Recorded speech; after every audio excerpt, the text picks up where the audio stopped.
welcome to One Around Oz. I'm Tim. And I'm Kat. And we are in our Swan Valley studios. Yes, we are in the Swan Valleys just near Perth. It's only 30-something k's from Perth, which is very handy if you live there. We paid it a very quick visit on an afternoon, hoping to catch a few wineries, but we're a little bit disappointed with the area as a whole.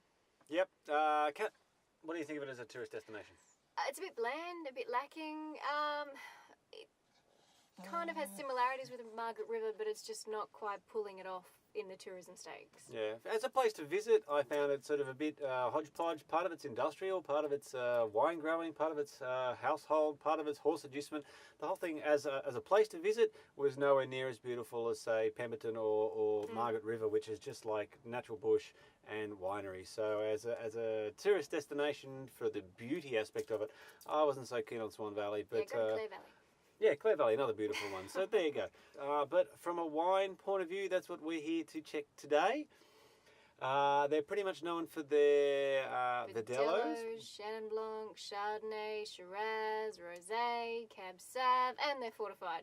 So they're really stretching it out there so that they should be good at something. Yeah, it's a very hot region. It's the third hottest region in the country behind South Burnett in Queensland. And it's got the oldest vines in Western Australia, 170-something years old.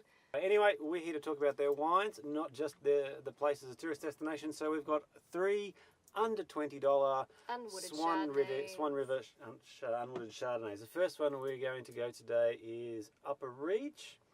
And that's an 09 Unwooded Chardonnay. Then we'll go backwards by a year to Sitella. Yep, for the 08 Unwooded. And then we're going to go the 07 Chardonnay. Now, I've got to say something about labels here. This label makes me want to leave it on the shelf. Yeah, I certainly wouldn't be picking that one up without knowing anything about it. We sort of, with the exception of that, we needed three of them under $20 to compare. So maybe we'll discuss if labels reflect any quality of wine sometime in the future. So we're going to start with an 09 and take it from there. So here we go. Zing. All right, well that's the sniff, slurp and spit of our three unwooded Chardonnays. Look, much for muchness really. Nothing really stood out as a clear, oh my god, that's such a fantastic wine, I want to run out and buy a dozen cases or anything like that. You know, there's enough fruit, there's quite a lot of zing in the 09, which reduces in the 08 and then again in the 07, but that's understandable with a bit of age. So what we're going to say here is there's really not that much of a difference between the three wines, all under $20. The Carilley estate with the awful label was actually the cheapest of the three of them. It was a whopping $17. Yeah, I'd put that as my least favourite out of the three of them.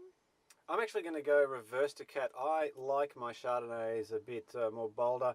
The 07 shows a bit more of a development by being in the bottle. The 09 has got the zing. So if you like the zing... I think the 07's lost the flavour as well as it's aged. I think the 07 still has... Sorry, the 09 still has the zest and the zing and the fruit. If you want your zest and your zing, you go the 09, which is what you do most of the time anyway. Yep. If you want slight more development, you go the 07. And if you want to sit in the middle, you stick with the Sitella 08. Yep. Other than that, if you walked into the bottle shop and saw all three of these, you might as well just go for whichever one's cheapest at the time.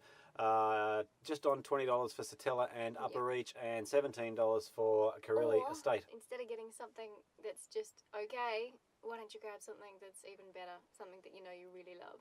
Because I don't think these are... Yeah, they're not awful. They're definitely not awful, but they're just not a lot of excitement going on in them. No. Okay, so that's it for One Around Oz this week, and we'll catch you at our next destination somewhere around Australia.